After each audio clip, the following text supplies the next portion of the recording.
What's up, guys? Here with you with FC Wonderkid, episode 117. Here with my guy Breton. How are you? Oh my goodness, I don't know. I don't know if I'm doing any better than Tom Brady is right now. I'm sure you saw this. Tom Brady is now an official football club owner and not American football. Birmingham City has got a good one there. But no, I listen, this episode 117, I can't be any better right now because transfer window is like fully open. If it was partially open before, the window is fully open now, and really good players are flying through it. We got Manchester leading the way, both Manchesters landing big targets. We've got AC Milan and the rest of Serie A heating up. We've even got some other ones that are under the radar. I mean, I can't even keep up, man.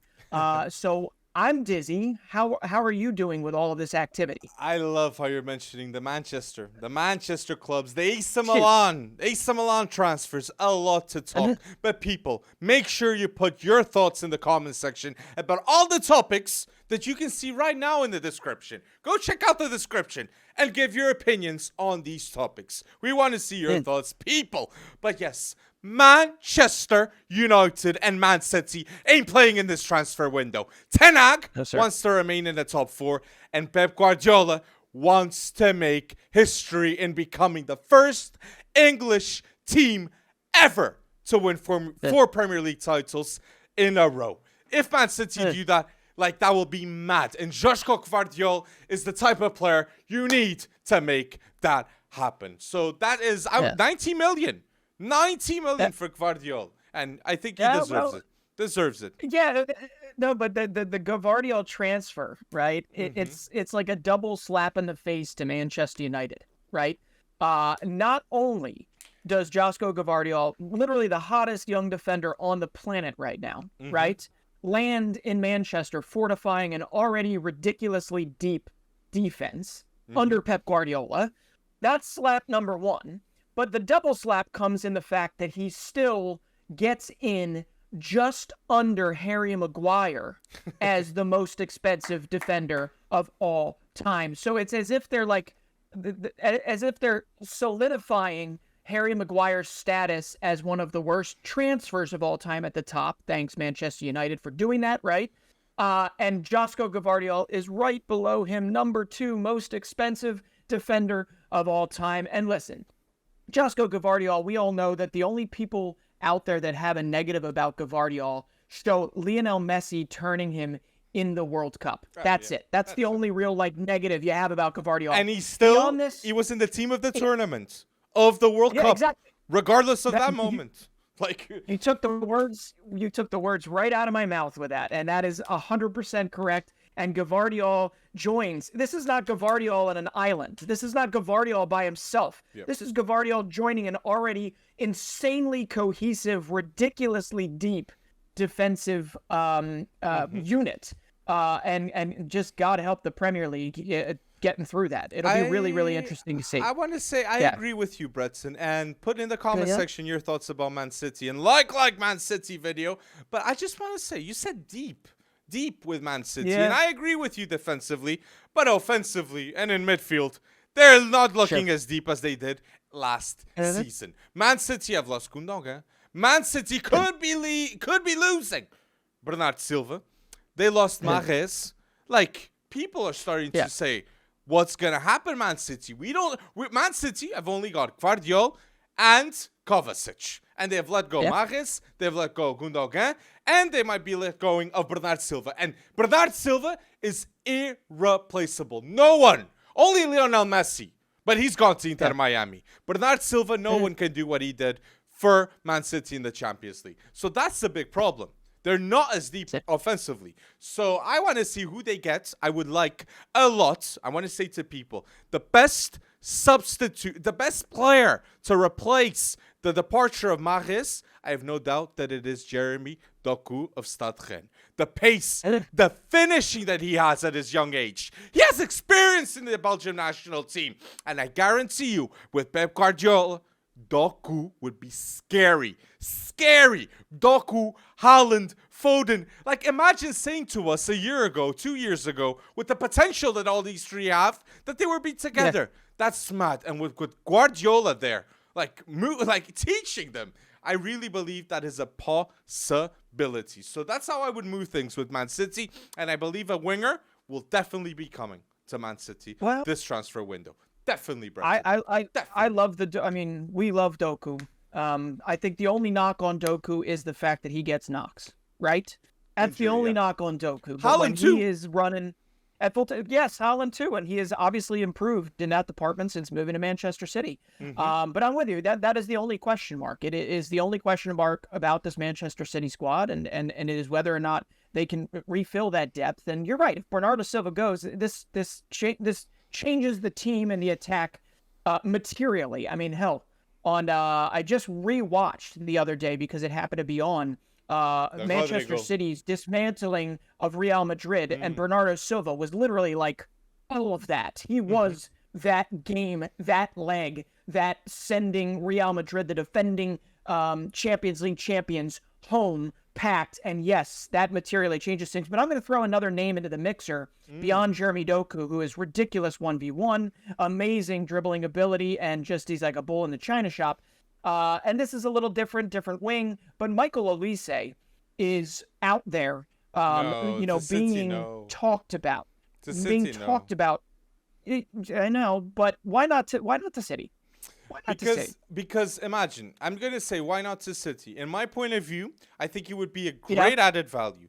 But I think he's better for other teams, because if he goes to City, he's competing with De Bruyne. He's competing with Foden. And I really believe Bernardo Silva and Olise, very different in my point of view. Very different. Yeah, but depth is depth. Yes. And you're talking about a young kid who's a year or two behind, and also has his knock issues, behind to Phil Foden in terms of years, just coming off of 11 assists, right, in the Premier League. I think the youngest top assister in the league.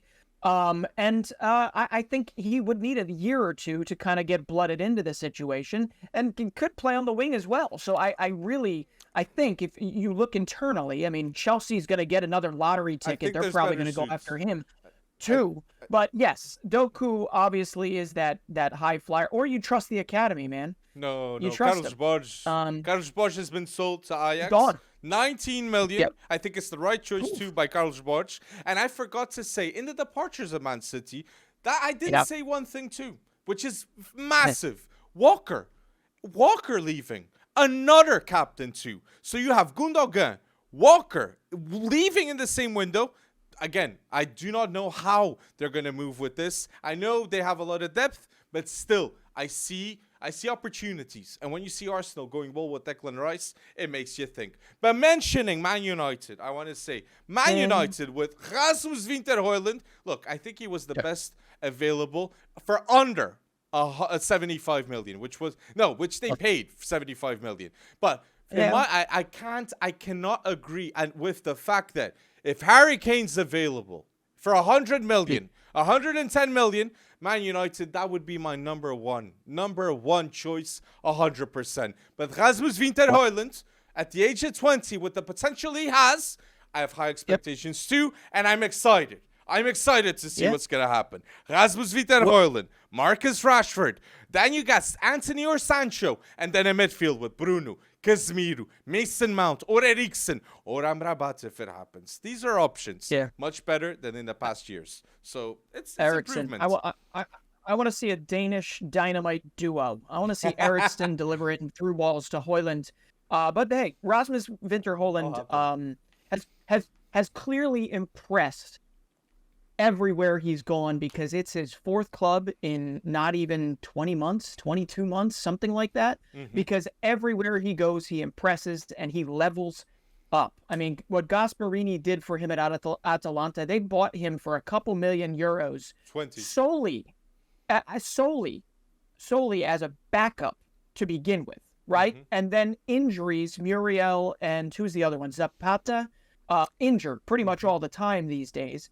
Højlund got his chance, and my goodness, he took it. But this 74 million euros, likely going up to 84 million euros, all off of really one decent season, not off of some light, 3 seasons of consistent spending. But Manchester United, instead of going after defensive depth, are now addressing their attack when they need defensive depth.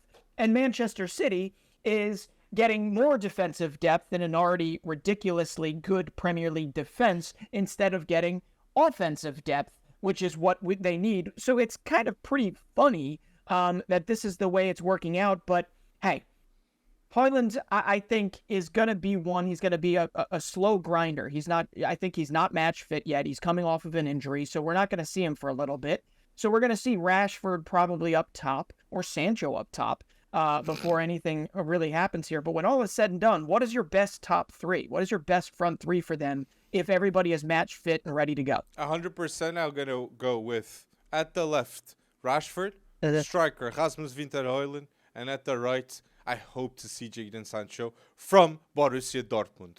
Okay, if that's the case, with the creation of opportunities with Rasmus Højlund of his mobility, that is much different from any striker that was there previously, but Ronaldo too, I would see we're going to see elite levels, in my point of view. But people, tell us what do you think about this Manchester United, Man City? I'm curious to see. I'm curious to see. But I just got one more thing to say about this before we move on, because I'm 100% curious to see what people think, because the big question here is, after 180 million spent on Mason Mount, right? On Rasmus Højlund, who's the one I'm forgetting right now? My goodness, who am I forgetting? Andre Onana. 180 million spent on those three. Do we still feel like Manchester United spent 180 million on Onana, Mason Mount, and Rasmus Højlund. Do you feel they've improved? I don't, and that's what I'm saying. What? Unless Højlund comes in and is an absolute beast beyond the 9 Serie A goals I think that he had. Unless they they've improved, but so has all the other clubs. I don't see them getting any higher than they were last season at this moment in time. You think Man United will end above Newcastle? Here's why. Newcastle? Raphael Varane is one injury away from getting to who? What? But again, do you think Man United will finish above Newcastle with the players they brought in? No. No. You think Newcastle? Not yet. Whoa, that's not bold, yet. man. No. That's bold. I think they're like 4th or 5th place right now on my predictions. Manchester United. Yeah, I'm getting excited with that. But Onana too, that wasn't the best. That wasn't the best moment too in preseason. But people, let us know. Hold on, I'm not done. I got to say one more thing. Those people, I know. I'm sorry, but those people that are worried about Rasmus Højlund, I think it needs to be said. Rasmus Højlund, one thing in terms of looking into him and learning about where he came from FC Copenhagen, okay, which is just a youth talent factory. Those of you that are worried about Rasmus Højlund and missing out on him, the non-Manchester United fans, I discovered the other day that he has twin brothers that are 2 years his junior at Copenhagen, and they both just debuted recently. One is a striker, and the other is a midfielder. Emil is the striker, I believe, and Oscar is the midfielder. So if you want a Holland brother, just wait a year or two. They might be taking the same route that Rasmus Højlund has taken to the top. I think if Rasmus Højlund comes in and is the beast that we think he is, or the depth that is needed to unlock maybe the other pieces in United's attack, they could be above top 4, but with that defense right now, absolutely not. I don't see it just yet. So, sorry. Let's see. But people, let us know what do you think in the comment section, and let's see if Man United will sign more players. That could be the case right now. But yes, Man United. But we mentioned Man City, and we got to say, Bernard Silva, please go to Barca. Okay, Barcelona needs you, especially after Dembele has left. Why do you hate that Bernard Silva should go to Barca? Why do you hate that? It's not feasible right now. They're a selling club at this moment in time. Barca. Bernardo Silva, there's no way they're going to be able to land Bernardo Silva at this time. There just isn't. I have hope. I think it's. I have hope. I have hope. It's going to be a lot of. It's like Lewandowski. Chess pieces moved around. Lewandowski. I don't know. It was impossible too, and then all of a sudden he arrived at Barca. So look. I'm hopeful, and the truth is, if Bernard Silva goes to Barcelona, Man City lose their favoritism in the Champions League, in my point of view. And Barca gain a lot more. At least top 3 after Bernardo Silva arrives, in my point of view. He makes the difference. And Bernardo Silva is wanted badly by Luis Enrique at PSG, to stay by Pep Guardiola and Man City, and by Xavi at Barca. The style of play, the Barca DNA style of play is beautiful, and it's right with Bernardo Silva. That's why these 3 managers just want him. They just want him. And Barca have a strong problem, in my point of view, with wingers. Vitor Roque is coming to replace Lewandowski long term. But wingers, no. Dembele leaving too. So, hey, I'm not... Let's see. It's... Well, and that's what I mean. Like this past week has been all about the outgoings. And I get that they have to shed before they add. But as of right now, I mean, they're going to cancel Sergiño Dest's a contract. Fine, let him walk. Yeah. Franck Kessie is likely going to Saudi Arabia. Nico Gonzalez is signing with FC Porto, which is great, right? Titi's gone. You know, a lot of this. Pablo Torre leaves on loan. So there's a lot of outgoings. And Alba. I think Alba, Busquets, all leaving on free, which was understandable because of their age, but you probably needed them for another year, maybe. Hell, you can even throw in Antoine Griezmann in there, because I know you shedded Griezmann for 20 million euros, which is chump change compared to what he makes wage-wise in a year, which is what they truly were offloading. But my goodness, Antoine Griezmann under Xavi would be a world beater. And he was really good under Simeone, obviously, last season for Atleti. But could you imagine Griezmann in this setup? No. I don't want him there. I don't want him I know there. You don't want him there. But at the same time, I understand why they're doing all of this. But Bernardo Silva, I mean, you've still got Lewandowski. You've still got wages that have to be spent. And they've done some reworkings there to keep the key pieces. I just don't know what's next for them. And literally the only move I think that was announced this past week, except for outgoings and potential outgoings that have not been fully done yet, like Ousmane Dembele, I think Noah Darvish is one that's coming in. He was a star for Germany in the U17 Euros, and they might be picking him up for 3 million euros, which I think is wonderful, but he's not going to help you for another year or two, easily, maybe 3. If we see from the transfer windows of Barca, we have Inigo Martinez for free. They have Gundogan for free. They have Ariel Romeo for 5 million.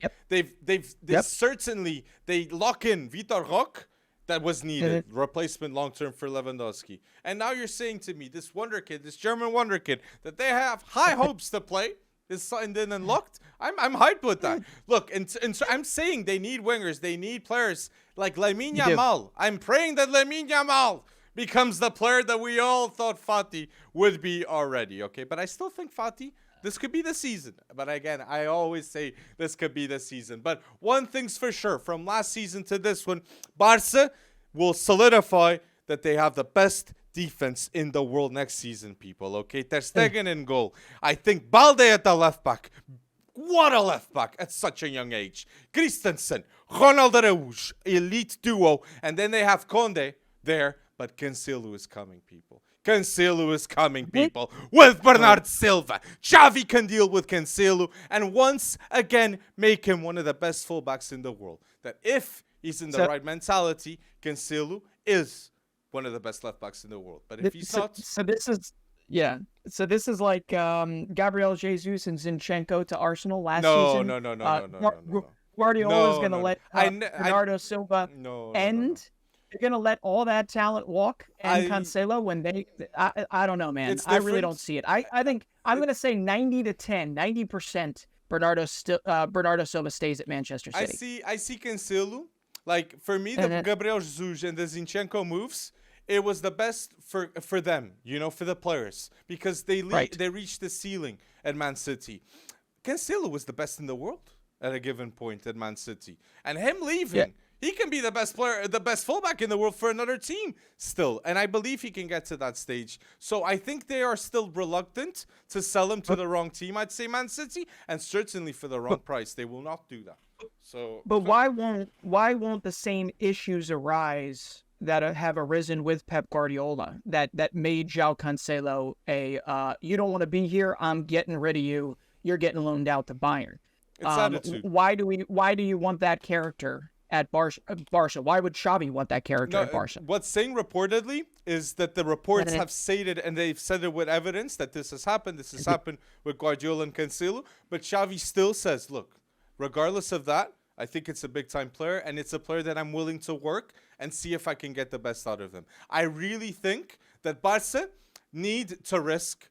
They need to pay the risk. They need to pay the risk. They can't pay 90 million Guardiola. They need to pay a player that wasn't the best last season like Cancelo and make him the best player in the world in his position. And I think that can be the case. But people, tell us your thoughts in the comment section down below. And I just want to say final with Barca is like they still will have a top 3 striker in the world with Lewandowski next season. They have a top 3 center back in the world with Ronald Araújo. Top 3 goalkeeper in the world with Ter Stegen. And I really believe that Balde at left back will be one of the best left backs too in the world. So these are so many positions that they have leading players and that they will have new personalities. So it's a new DNA with Xavi. The Xavi it is.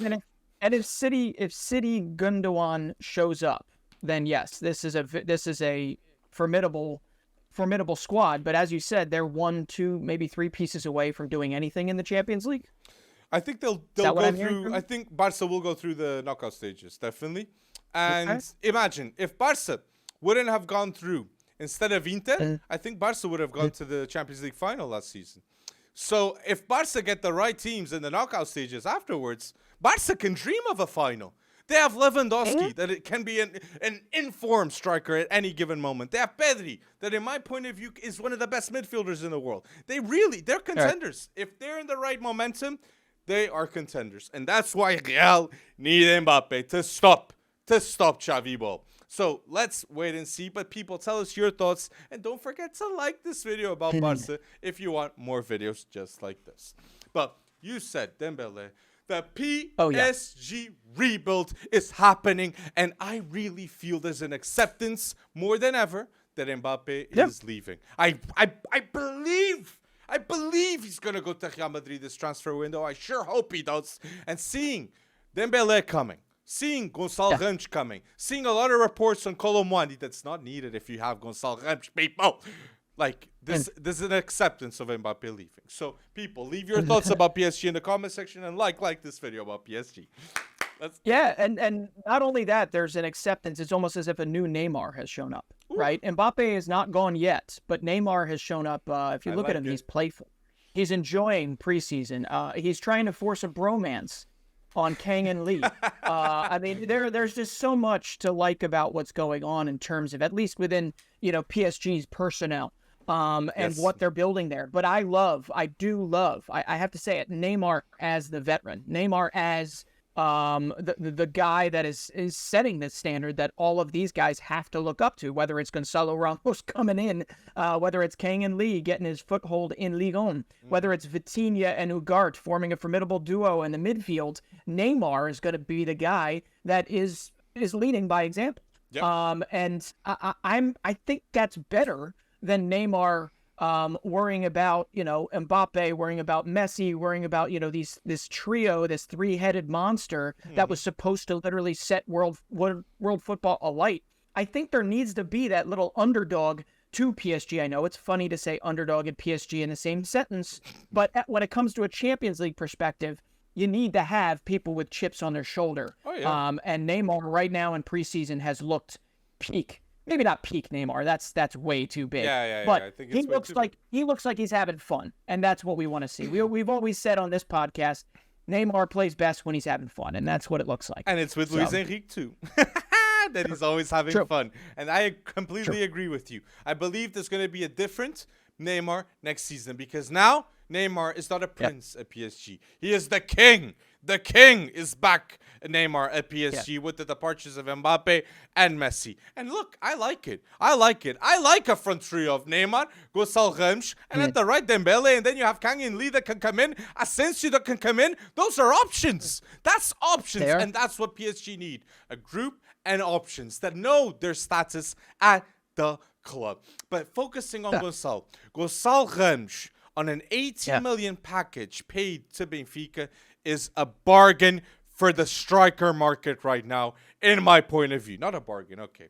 Gonçalo Ramos for 80 million is the right price because the mobility he has, the finishing he has, the chances created of the way he thinks is elite. So anyone that's hating on Gonçalo Ramos going, they don't know ball in my point of view. Only Gonçalo Ramos has scored a hat-trick next to Kylian Mbappe in this World Cup. Last World Cup. Only Gonçalo Ramos. And he scored more than 15 goals in the Portuguese league without penalties at the age of 21. No player in Benfica's history since the 25 de Abril. It was a very popular date, revolution here in Portugal, independence. Since then, no one has scored more goals in Benfica at the age of 21. So Gonçalo Ramos has a high status. So please, I really trust this kid. And PSG fans, this is what you needed. You needed a striker, and Gonçalo Ramos will accept that he needs to be that striker that PSG need to win a Champions League. And with Neymar that talks Portuguese too, with Ugarte that he knows from the past, Vitinha, Daniel Pereira, Marquinhos. I hope Marquinhos is happier. Gonçalo Ramos, he can do it. So trust the kid. Well, trust the kid. He can do it. For all those Ronaldo haters out there, come on, you got to get behind Gonçalo Ramos too. He was the man that benched Cristiano Ronaldo. I'm kidding. I know. How can you hate it? Apparently half the planet does, because if you're a Messi fan, you have to hate Ronaldo, which, no, that's not true. You don't have to at all. Make a choice to like both, right? Make a choice to like both. All right. But let's be honest here. The PSG, I mean, what has kind of remained the same, even though there's been some back and forth. We don't know at PSG if Marquinhos is actually on his way out.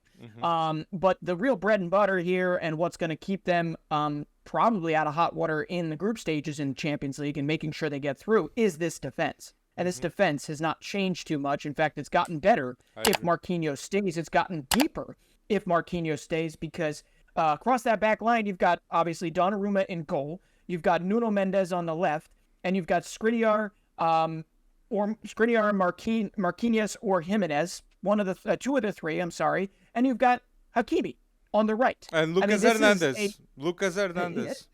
And Lucas. Oh, I'm sorry. What did I say? I said Jose Maria Jimenez. Said, Lucas Hernandez. I apologize. So you have Donnarumma, Nuno Mendes, Lucas Hernandez, Skriniar, Marquinhos, Kimpembe, and at the right, you have another elite option, which is Hakimi. Hakimi. I mean, this great option. Is a defense that is capable. Great offense too, but it's a defense that even while that offense starts to click, right? The Ousmane Dembele on the right, up top you've got Gonçalo Ramos and you've got Neymar. I mean, while that starts to click and gel and get ready for those knockout stages, this defense should see PSG through. No problem whatsoever. And there's another thing and the depth is huge. So that's different from PSG last seasons. You get a midfielder that's Ugarte's just willing to do defensive duties, and no one in PSG in the last few years has been just a defensive unit that you say that's the guy. Verratti wasn't that player. Maybe Idrissa Gueye in the past, he was that player, but since then nothing. And at the world-class potential, definitely not. And Ugarte comes to do just that. Ball conduction, defensive ability. That's what he needs to do, Ugarte. So this is the PSG lineup. The PSG lineup with Ugarte, in my point of view, will have Ugarte at the defensive mid, then Zaire Emery and Vitinha. I hope Borola Vitinha make it happen. But Zaire Emery, Wonderkid, that's the definition of this kid. Check him out. And then the three in front. Then you have Neymar, Gonçalo Ramos, and at the right, you have Ousmane Dembele. But you agree with me with this? Yeah, no, I do. I do agree with you. I'd like to see some other PSG kids get their chance, but they're selling them off like hotcakes. That's for sure. Bichiabu on his way to RB Leipzig was a pretty highly rated center back. But yeah, if you're signing the players you're signing for the depth that you have, this is a PSG that is made for the next year or two. It might not be a run for this year, but we've said it before. This is a sneaky team, and I don't think there's anybody in Ligue 1 right now with the moves that they have made to fortify after Messi's exit, after Mbappe's this drama that's continuing. this is encouraging, and I think Luis Enrique is a massive part of that. Although there was some weird, planted media drama talking about Luis Enrique and Campos leaving. Planted. Did you hear that? Planted completely. The Luis Enrique rumors to leave. That's not going to happen. He's not going to leave because Mbappe. You're telling me that Luis Enrique didn't know that Mbappe is going to Real Madrid? Come on, he's Spanish. He was the Spanish manager. You think he has no idea before he accepts the PSG job? That is dumb rumors. Dumb, false rumors. Completely, and love to see it. And adding to what you're saying, 1-2 seasons this PSG project is, they got Xavi Simons for $6 million. Xavi Simons for $6 million with names like Zaire Emery, better next season. Ugarte, better next season. Vitinha, better next season. Nunez, better. That's a good young core. So I'm hyped to see. But leave us your thoughts in the comment section down below about PSG. We want to see your thoughts. But, PSG, they were battling to try to get this team to accept a bid. Tottenham, Harry Kane. Is Harry Kane going to stay at Tottenham this summer?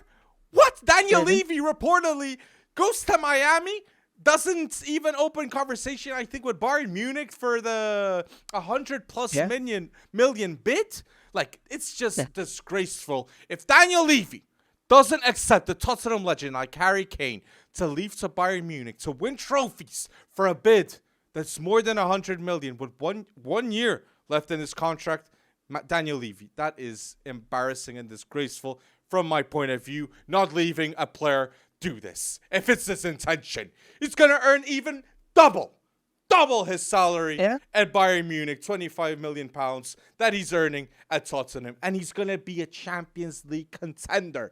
And you're not leaving that happen? Like, that is, it just saddens me that Kane is in this situation. But he put himself in that situation with the contract extension. But it's sad. Yeah, he did. It's sad. He did. And once again, the Harry Kane drama is going to hold back the rebuild, the absolute rebuild that needs to happen for Spurs. And Bayern Munich is likely going to have to look elsewhere. If we talk about what we thought held back Bayern Munich last season, what made the Bundesliga title chase again as difficult as it was, we know that it was the lack of quality in front of the goal. Most of their goals came from their wingers. Most of their goals came from Kimmich. That came from Muller on his last legs. And when it comes down to it, either Jamal Musiala moving forward for Bayern is going to have to be that guy, is going to have to score 16, 17 and assist 16, 17 plus. I don't know why I picked that number moving forward, which absolutely can happen because we know Musiala is capable in the long term of doing this and growing into that role. But if Harry Kane was if you had 120 million ready to go as a package for Harry Kane and Daniel Levy decides not even to respond, then where do you go when you're Bayern Munich? Because you ain't a Champions League favorite without a striker. Fucked. And Matisse Tell, they very clearly spending 20 million on him, still young, spending 20 million on him from Stade Rennais. Matisse Tell was supposed to be the guy that would grow into this role, was supposed to take over for Eric Choupo-Moting, a 34-year-old that actually, was way above his pay grade last season in terms of production. But Matisse Tell was never given more than one Bundesliga start last season. He wasn't even given a chance. So something has to be wrong in that Bayern camp where they think they didn't do well enough with Tell that I don't know what's happening. He came at 17. I agree. Matisse Tell, 30 million, big expectations, and it wasn't given the minutes. And I think he should get a loan move. But I just want to say, as a Cristiano Ronaldo fan, the more time passes, we clearly see that Bayern made a big mistake by getting Sadio Mane instead of Cristiano Ronaldo. If Ronaldo was willing to have a wage cut, with rumoredly he was to go to Bayern Munich and win a league title in Serie A, in La Liga, in the Premier League, and then in the Bundesliga. That would have been elite, and maybe Bayern Munich would have done better in the Champions League too. But just say. But Bayern, But just say with Bayern. But Bayern, they've done this previously. Stay within the Bundesliga. You picked up Robert Lewandowski. You picked up Robert Lewandowski back in the day. for Free. cheap, basically. Free. And he ended up carrying you free. There you go, for cheap. That's what I meant, right? For nothing. Except his wage bill, which grew over time, but was not exorbitant when he first came over from Dortmund. Do it again for half of what it would cost for Harry Kane. Go out and get Randall Kolo Muani right now, which everybody seems to want. Why? Why not? I think Kolo Muani is 23, 24 years old. He could absolutely grow into an absolute beast for Bayern Munich with the exact foundation that is already built there to be a Bundesliga, winner every year. Now it's just about who is the guy that can grow into the role. And you've got Musiala growing behind him. A Musiala-Kolo Muani kind of tandem. I'd get Vlahovic. I 100% am here for that. I'd get 100%. Vlahovic. No way. I'd get Vlahovic Vlahovic. is nowhere near as mobile as Kolo Muani. Already knows how to navigate Bundesliga defenses. Kolo Muani is much better in terms of his physical stature and his ability to stay healthy. And Kolo Muani has been on the big stage and done it on the big stage, or at least look good for France in the World Cup. I love the idea of Kolo Muani at Bayern Munich. It is the cut rate bid compared to Harry Kane, even though it cost a bit, still quite a bit to get him. He'd be good for me for 20 goals next season in the Bundesliga and at least 6 to 8 goals in the Champions League easily. I think he will be if he would. No, I think he would be if he goes to Bayern, the top goal scorer. Yes, but more than 16 goals, I think Šeško will get that too at Leipzig. But let's wait and see. Let's wait and see. But I disagree with you vividly that Vlahovic is worse than Kolo Muani because I think Vlahovic wasn't in the right team and at the right timing with the right manager too.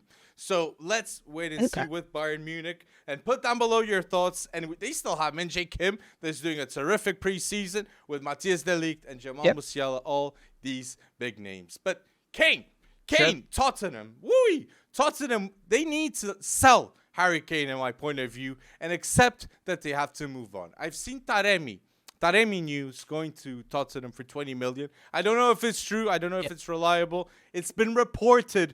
But if it's the case, that wouldn't be a bad option. It's someone that can score more than 10 to 15 Premier League goals, and he would be cheap, okay, for what he can score. So, but still, it's Harry Kane's irreplaceable. But no, that's he is irreplaceable. But they're addressing what was another big concern of Spurs last season, and that is the defensive core, which we'll get to. Center backs, I think you can sign two. I think you actually have a ready-made striker, somebody that will score goals in the interim, if you can bring him in with Taremi or bring in this young guy, Alejo Veliz, from Rosario Central. But when it comes down to it, I think Richarlison can actually do the job. I mean, he's showing in preseason he can score a few goals. I think he can do the job. I think they need another attacking piece, but I don't think we're giving enough credit to what Maddison is going to bring to this attack. In terms of structure, in terms of, constantly being dangerous, especially on set pieces moving forward for Spurs. So I'm excited to see what that is, but they can't do anything with Harry Kane still in the lurch. Because if you still have Harry Kane, this is crazy because now you have to look at it and say, Harry Kane, Son, you've got them all here, and now you've spent a whole lot of money on your defense, too. I mean, listen to these names. Mickey van de Ven has been brought in from Wolfsburg, or will be brought in from Wolfsburg for 35, 40 million. 50 million. 50. Is it up to 50? 50 Okay, that's million. a lot for a one. Like, I was That's a lot shook. for a one season. Mickey van de Ven, okay, is it a striker? I was thinking, is he a striker? No, I get you. I know he's a center back. It's a lot. I mean, they're spending a lot on defenders right now. Center backs are like all the rage. First, in the beginning stages of July in the transfer window when it opened, it was all midfielders, center midfielders, and now center backs are all the rage this past week. We'll talk about Chelsea in a second. But Mickey van de Ven was great for Wolfsburg, but was he 50 million great? I don't know. But listen, this back line is pretty solid because you're going to have your first season of Destiny Udogie, right, in a Spurs shirt. You're going to have, and Vicario, great shot stopper, goalkeeper. Mickey van de Ven. You're going to have Cuti Romero, and you're going to have Pedro Porro. Now, you still need some depth, but you're getting Eric Dyer out of there. You're getting Tanganga out of there. I am reluctant on Vicario, Breton. I think Lloris has been such a stone for them. And look, Vicario, 20 million. Seen some games of him. I do not know if he can be in the pressure. in the pressure of the Premier League. But Udogie, I love your shout. Udogie and Pedro Porro with big Ange, big potential. I think they could be one of the best fullback duos in the Premier League, and definitely young. Definitely young, because Udogie, he's very young, and he was great at Udinese. And Porro, we all know. Porro is phenomenal. But you said it, Madison, James Madison, and Kulusevski both will be in that midfielder, roaming midfielder role. And it's going to be very interesting to see how the mobility of a counter-attacking focused team, in my point of view, this Tottenham team will be play. Because it's going to be Tapsoba, he's going. Tapsoba also, he's going is what it sounds like too from Leverkusen. So sorry you just busted up your entire attacking talk. No. I understand that. I have to say I'm cautiously optimistic about Spurs at least coming back into decent European football next season, right? It's tough because everybody else. Listen, if Harry Kane, if Harry Kane stays, I mean, that's like the minimum target, and they've definitely spent a whole bunch of money, and not sure where they got it all from. But they spent all of that money in defense, or did they spend it knowing that Harry Kane would be on his way out the door? That's what I am trying to rationalize. I still think they've been cheap for years on end, and I think they're just going bold now because they see the competition, like United, Newcastle, Aston Villa even, all spending more than them. But I just wanted to say, my final question on Tottenham is, do you think Tottenham will finish above Newcastle with Harry Kane staying at Tottenham? With Harry Kane staying at Tottenham, I think they have a very good shot at doing so. And it depends on his defensive target. I don't think so. Whether or not Van de Ven is one season. I'm going to go Newcastle, bold. I'm going to go bold. I'm going to go bold and say I think Chelsea and Newcastle will both finish above Tottenham if Harry Kane leaves. Chelsea? Yep. Chelsea, hell no. Chelsea, hell no. Spurs above Chelsea all day right now. Chelsea's going to surprise a lot of people. But leave your comments down below about Tottenham and what you think will happen. But Chelsea can surprise a lot of people this season, Breton. I am feeling it, honestly. Pochettino with this team that no one expects anything, but they have a bold stature and history that they know they have to match. Enzo Fernandez knows that Chelsea is the only team in London with Champions Leagues. 2 Champions Leagues, in fact, he said in that interview. And he knows he needs a partner in crime in that midfield, that I think it will happen. I think Chelsea next season will have Enzo Fernandez in midfield with Moise Caicedo next to him.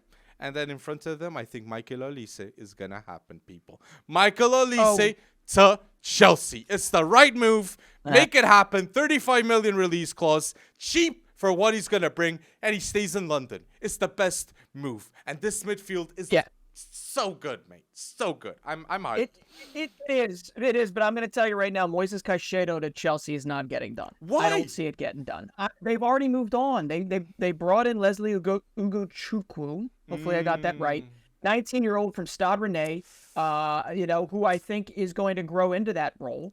But you didn't buy him to loan him out. They bought him because they think Moises Caicedo is going to take another year or two. And I think Moises Caicedo is likely going to stay at Brighton at least this season. And I think he's preparing to do so, or there's going to be some crazy drama that happens. Yep. But unbelievable. I have stopped trying to make sense of this installment payment thing, this financial fair play, all of this capital that just continues to get poured onto the fire here at Chelsea. But I have to ask you, we had a podcast literally 1 week ago, okay? 6 days ago, because we filmed on Sunday last week. And since then, Chelsea has spent 90 million euros in the books, and they've got potentially another 20 or so ready to go for David Washington from Santos. And they're collecting Pokemon again. They're doing it all over again. They're collecting people. But Disasi, I like it, honestly. I remember speaking to you before this summer, and I clearly stated to you that Koulibaly, Havertz, Mason Mount, Kante, Azpilicueta, there was going to be a huge clear out at the club. And this is what's going to happen too, Breton. There's going to be a huge in. Caicedo is happening, mate. Caicedo, if it's not Caicedo, I guarantee you a top midfielder will be next to Enzo at the beginning of next season in the Premier League. They will not have Leslie Ugochi. That was the replacement that Caicedo. From today. 2-3 weeks, Chelsea have a new midfield with a new player next to him. I think they will sign another player. And I love how you mentioned Leslie, because he was going to be the player that Brighton were going to replace Caicedo with. So Todd Boehly said, I might as well pay up and get the player that they're going to get for Caicedo. So I see it as depth. I see it as a great option. I think Casadei will be going on loan to Leeds. I love that match with Enzo Maresca. I think he can do great things with Casadei. And Andre Sanch, I'm positive. I'm really positive on Chelsea, being honest. And if Michael Olise happens, and then you see Robert Sanchez, it's not just Caicedo.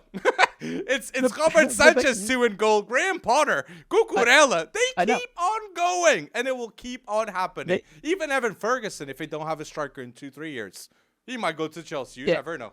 You never know. I know, and this is collecting. When it comes down, they have bought the market value of Spurs in transfer fees. They have spent over €500 million on under 23 talents in literally the last 12 months, and that's not even counting Ugo Chukwu. It's not counting David Washington. It's not counting some of the ones that have yet to fully get over the line, although Ugo Chukwu did get over the line. So I get what's going on here, but they're not buying Premier League talent. That's the interesting thing, right? They're not buying Premier League talent. Colville, they're buying Lawrence Stewart is obviously being leaned upon, right, as the sporting director, co-sporting director. Obviously, he was at Monaco the past 2 seasons. They bought Benoit Badiashile first, and then they're like, hey, let's get Axel Disasi because he was pretty good for Monaco, right? Which that's a great move, especially after the Wesley Fofana news. Exactly. But when it comes down to it, they just continue to spend. And at some point, at what point does a player like that would be thinking of going to Chelsea stop wanting to go to Chelsea because of this way too much competition for spots? I think it's way too much competition for spots. I think it's still I know. I think he's not done. I agree with you in that sense. That Todd Boehly is definitely not done spending just yet. But if you bring in Caicedo and say it gets done in the next week, that'll be $200 million spent in 2 weeks' time. And I don't even think it matters. We're getting desensitized to it. It feels like Saudi Arabia is happening on our shores at this moment in time in terms of bringing in these players. What we really like about it, and why I'm trying not to rationalize and figure it out from a financial point of view, is what we love about it is these are all young kids, mostly, right? These are guys that we want to see do really well. But if you put 11 of them or 13 of them in your roster, or you send 4 of them on loan to Strasbourg or something like that, you're going to need more places for these guys to play because they didn't come to play second-tier football. They didn't come to play Premier League 2. I get you, I get you. And just going against what you're saying, though, I do see Premier League talent or English playing in England talent being a bet for next season. Ian Maatsen has been such a positive impact from the preseason at Chelsea. And honestly, it gives hope to the Chelsea Academy. It says that Pochettino looks inside too. And Levi Colville will be a huge role next season too for Chelsea. So I think we're going to see a very different Chelsea next season from what we saw from last. I think the mentality's changed. Definitely. And I think they'll be fighting for top 4. I really believe Chelsea can get... I don't think they'll end top 4, but they will be fighting. And I certainly feel if Harry Kane leaves Tottenham, they'll finish above Tottenham. In my opinion, Mudryk will be much better. Enzo will be much better with another midfielder. That if it's not Caicedo, get André. Get André, okay, of Fluminense. He's going to Liverpool. That's a bargain. That's a bargain for 20 million to get André from Brasileirão, directly from Brasileirão to the Premier League. Very interesting that this is starting to happen. But why doesn't Chelsea still get him ahead? And he would be cheaper as a Caicedo replacement, in my point of view. Well, there is another cheaper option that is making its rounds, and that is Tyler Adams with a relegation with that relegation release clause as depth. And I'm going to tell you right now, it is splitting U.S. Twitter, U.S. football Twitter right now, trying to figure out whether or not that's a good or a bad thing. But you talked about It's very bad for quickly Chelsea. Ian Maatsen. I agree. He is, with Chelsea. That's bad Absolutely. for Chelsea. That- No, that's Tyler Adams to Chelsea. I'm telling you, Enzo and Tyler Adams is in a Champions League winning midfield one day. And if it's Enzo and Caicedo, it is a Champions League winning midfield one day. I believe in that. Like Tyler Adams, I'm a bit reluctant. Yeah. I'm a bit reluctant. They're looking on. They're looking all over the place, and that's what you have to remember is maybe it's a stopgap until Caicedo comes. That's why I feel like Caicedo is not imminent anymore. I don't think he's imminent. I don't think he's coming in a week or two anymore. Maybe I'm saying that out of hope that Brighton can hold on to him and they can have just a ridiculous season. But when it comes down to it, you talked about Ian Maatsen, and that's great. It's wonderful to see him doing so well, and I'd love to see him get his time. But then you also, in the same setting, another guy that has impressed every time he's played for Chelsea, it's not another academy guy, Lewis Hall. And it's more likely that Lewis Hall goes out on loan, we're hearing to Crystal Palace, than it is for him to actually get a chance in a place where they're looking at it as, Cucurella, we spent this much money on him, we have to at least give him time, and we'll just send Lewis Hall out to get. Rather, you start Lewis Hall, frankly. I think who starts is Ben Chilwell at the left back. Yes.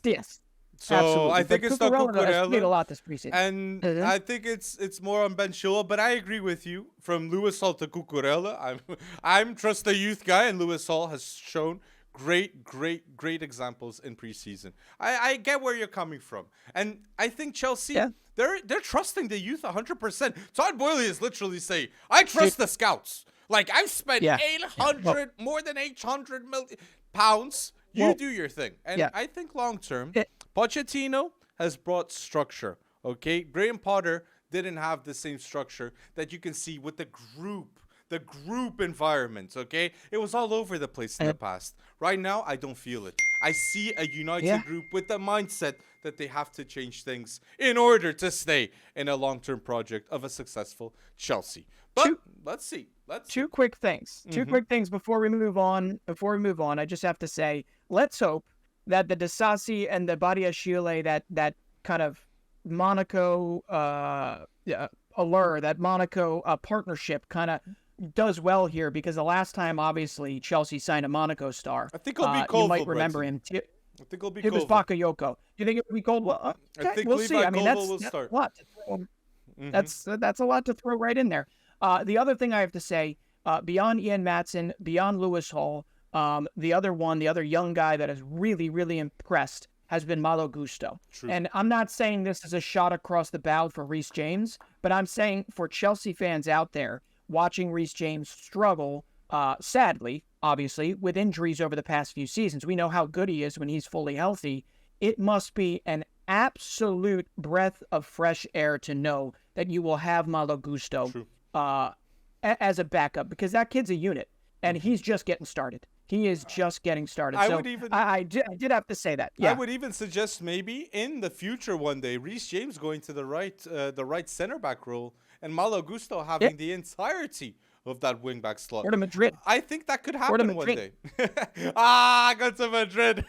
Hey, Mbappe, that would be mad. Reece James on one side, Alphonso Davies too. That's the rumor. That's the rumor dream of every Real Madrid fan. But yes, too. I just want to say the striker. I like the Chelsea solve to the striker issue from my point of view. I know we've said in the past, he's not Harry Kane.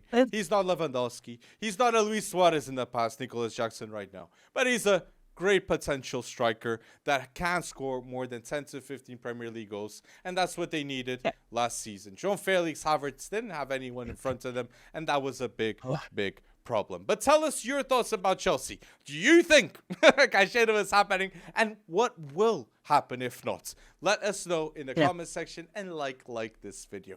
But kings of the transfer window. We can say AC Milan are in the contention.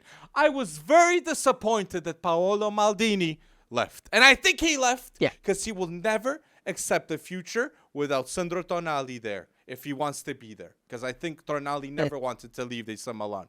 But the project was the... I'm going to ask you, Breton, and like this video and leave your thoughts about this big topic of AC Milan. I'm going to ask you.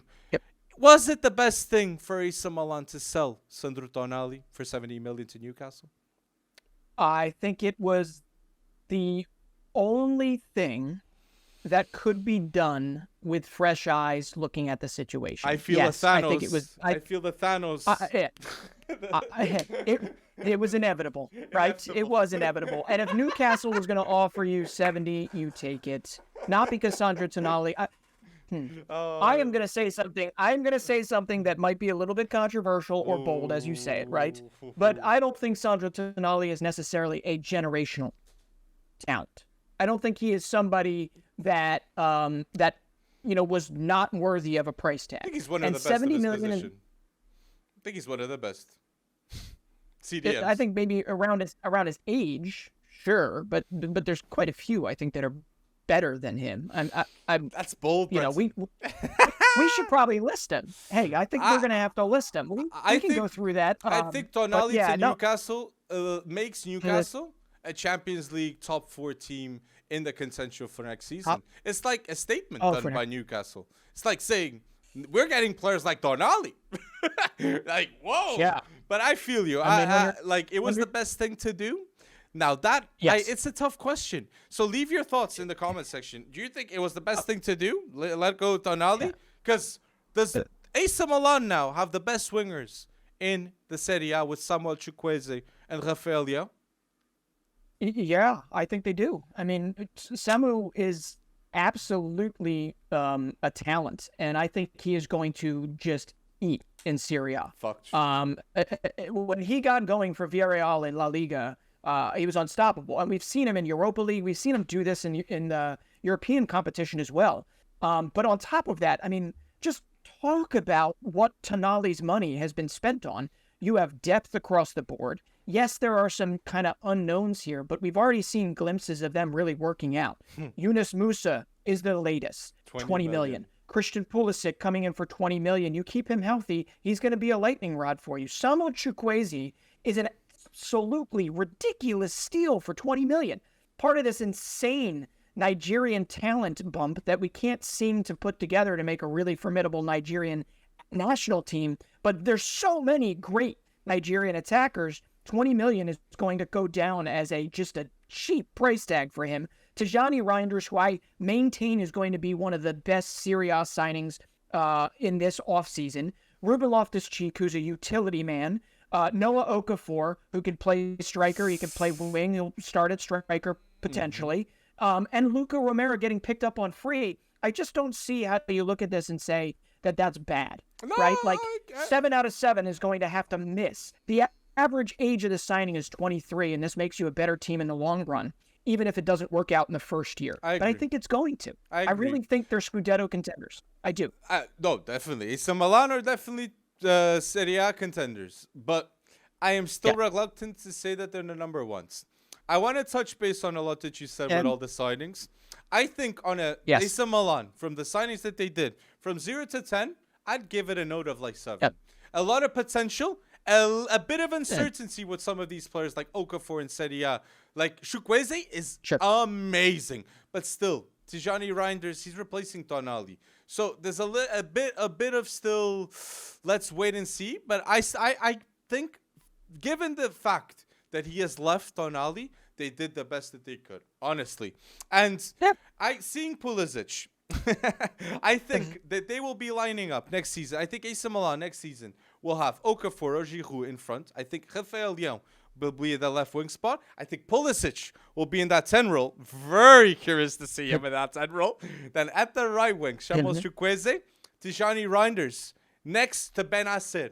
I still think Loftus-Cheek will have to earn that spot. Benacer is still the best midfielder. And Musa, let's wait and see if he can steal the starting spot from Tijani Reinders or Benacer. Do you think he'll start, Musa? I think by mid-season he will work his way in there next to Reinders. Yes, it depends on Benacer and his health and but Musa can play multiple roles. I mean, at times he played a 6 for the U.S. team. He played at the 8. He's never played at the 10. But the fact that he can jump between those roles and even play dual roles is going to just be huge versatility-wise. And let's remember, like, I don't know how many off the top of my head because I didn't do my research, but even though he had possibly not his best professional season for Valencia last season, I mean, Valencia all around was pretty terrible. Ooh, yeah. He is so young and still working through this. And he is, I think, under Pioli. Pioli is going to know exactly how to work him.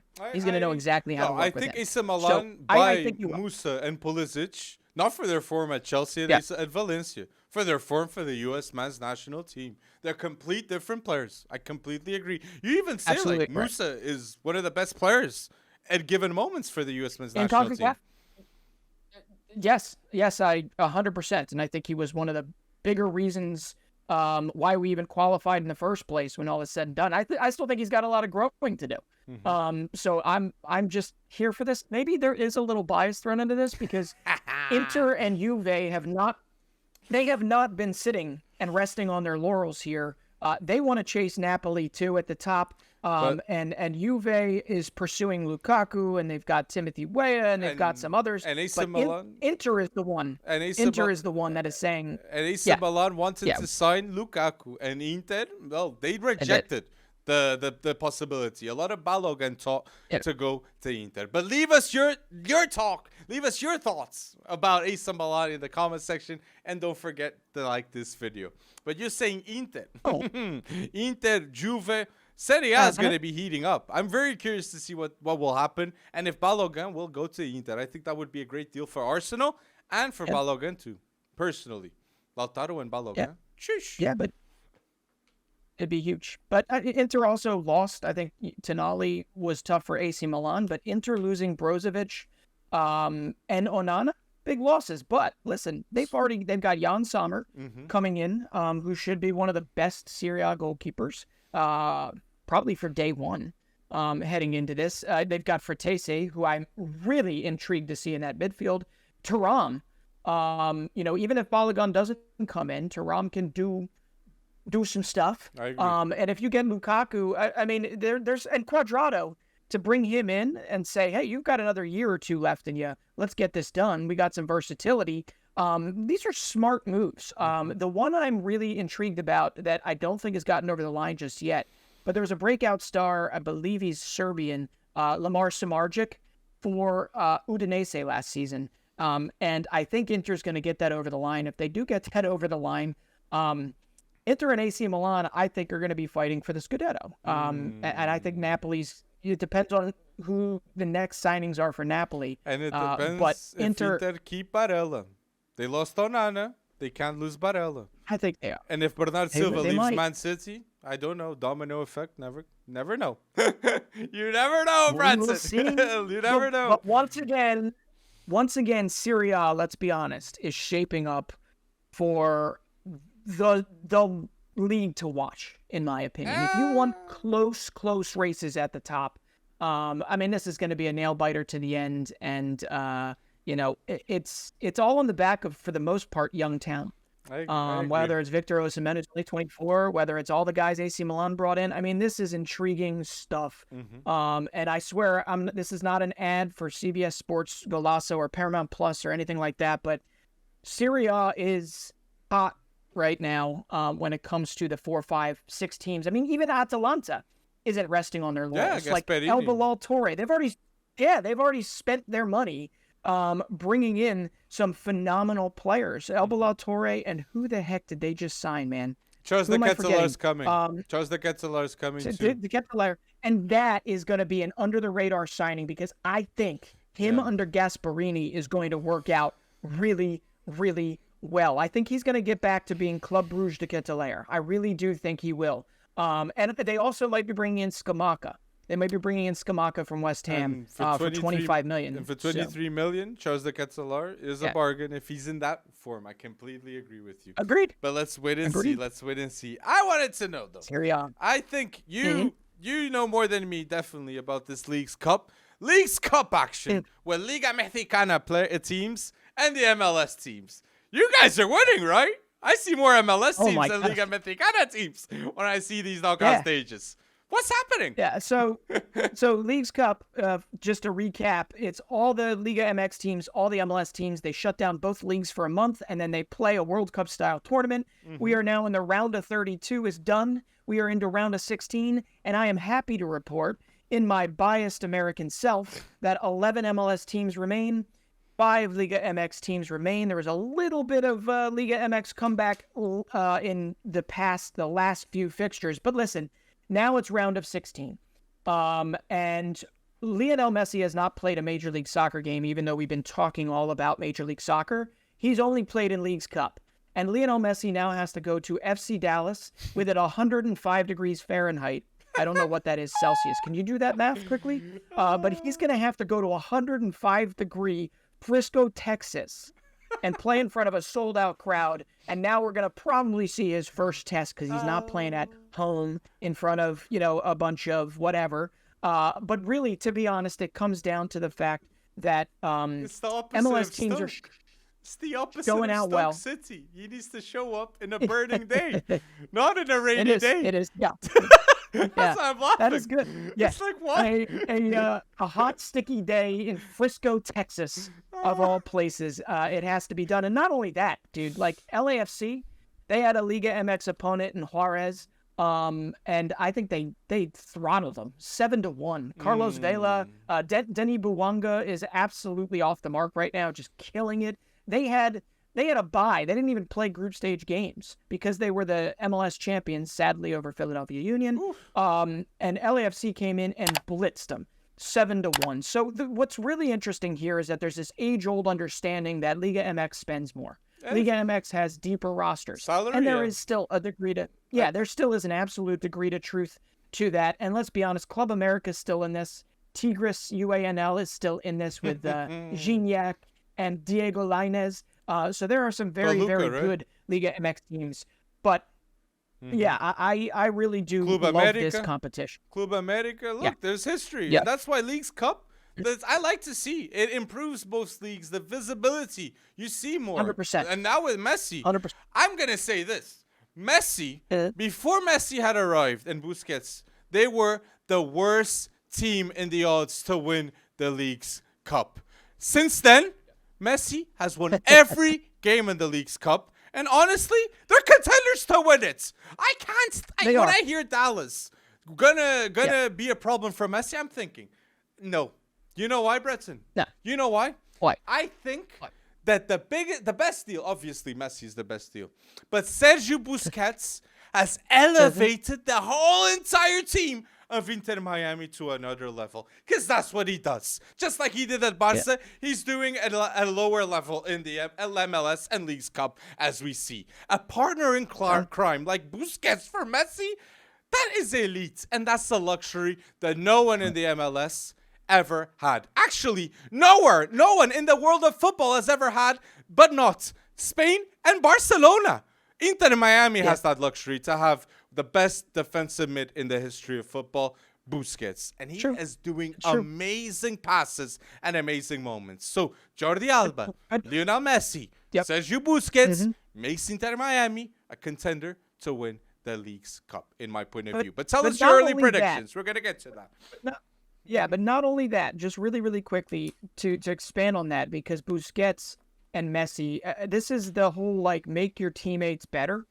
And immediately, when you come in, you have a guy like Joseph Martinez, who knows Messi, right? And has already been very, very good. And once was Atlanta United's. I had to, bring my American accent back into it because we were talking about Atalanta before. But Joseph Martinez and Miguel Almiron once previously won the MLS Cup with Tata Martino and Atlanta United in front of 75, 80,000 fans. It was insane, right?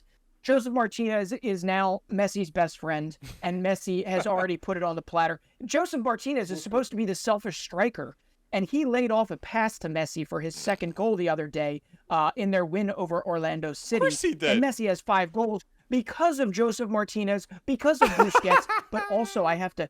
Robert Taylor, Finnish, whatever you want to call him. Finnish, I don't even have what his, comparable person would be anywhere else. But Robert Taylor was once in the lower leagues, the non-leagues of England. He was once playing in the Veikkausliiga, I think is what it's called, in the Finnish Premier Division. And he comes over and he makes his way into Inter Miami. And he is not really seen as too much of a threat, although he has scored great goals against Philadelphia. Robert Taylor has now, I think he's got like 3 goals, 4 assists.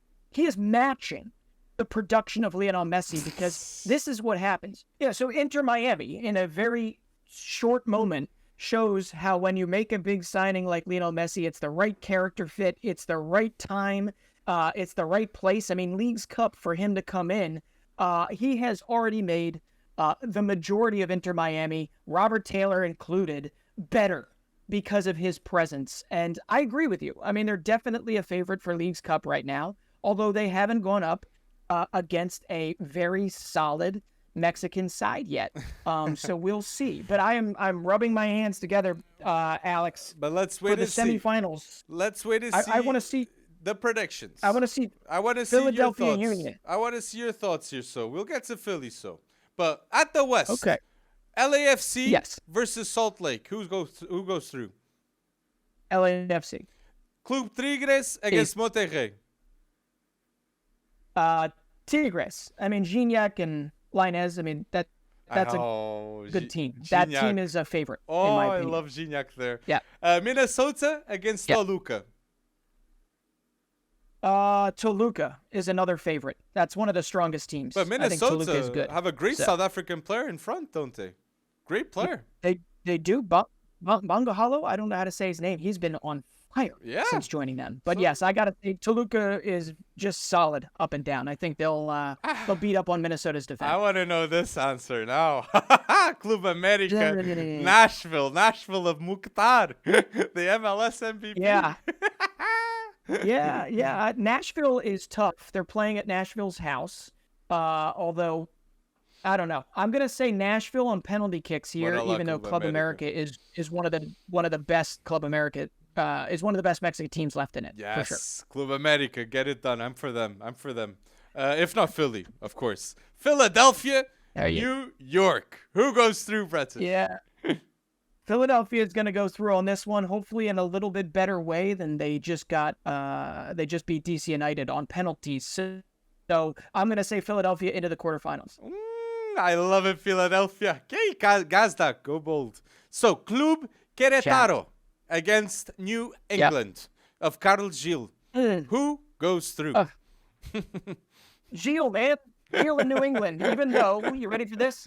Bruce Arena is on administrative leave because of something that happened behind the scenes, and they might lose their 23-year-old Serbian goalkeeper, who's one of the best goalkeepers in the league, because he is pouting because he can't get a move to Europe. So they'll still make their way through because they're that good. New England is that good. It'll be Philly, New England quarters. And Dallas, Miami. Do you believe Messi's gonna get that done? I do believe Messi's going to get that done, but 105 degrees is 105 degrees, and Jesus Ferreira is going to have something to say about it. But obviously, Messi and Busquets, I think it's going to get weird in the late ones because every game is every 4 days. Ooh. Every game is every 4 days. And they'll get it done. They'll get it done. Yeah. They're used to that. They're used to Champions League football. And Charlotte, to finalize, Charlotte against Houston. Who goes through? I'm going to say, even though they're playing in Charlotte, I'm going to say Houston's going to win because Carrasquilla and Hector Herrera are actually playing pretty dang well. And they brought in some reinforcements as the secondary transfer window has closed. So I'm going to say a Houston-Miami quarterfinal. So very interesting for me to point this out. In your predictions of the League's Cup round of 16, you only have 2 Mexican teams going through, which are Club Toluca beating Minnesota, and then a Mexican team has to go through, a Club Tigres against Monterrey. So you had to have one. I think out of them all, Toluca is a favorite to win this thing, even though there are a lot of MLS teams, and I'd love to say that they can win it. I think Toluca, from top to bottom, is one of the best Liga MX teams, possibly the best team in this in terms of depth of roster. So we'll see. Oh, I love this. I love to talk about different leagues, especially you being a fan that loves MLS, Liga Mexicana. It's amazing. But you at home, If you clicked on this thumbnail, you must like MLS and Leagues Cup and leave us your predictions of the round of 16, the quarterfinals too, if we don't talk about it before we get to it. Leave your thoughts and go bold and leave a like in this video for more content just like this. If you're listening until now, episode 117, it's been a fun one. It's been so fun, but please make sure you let us know what you are thinking about AC Milan, about Manchester, about Chelsea, we've gone into a lot of places in this pod, haven't we, Brenton? Yes. So you might as well leave us your comments, and don't forget to share this with other people. We want to spread the word of the FC Wonderkid podcast and like this podcast. And if you're listening until now, thank you for going bold in another podcast, people.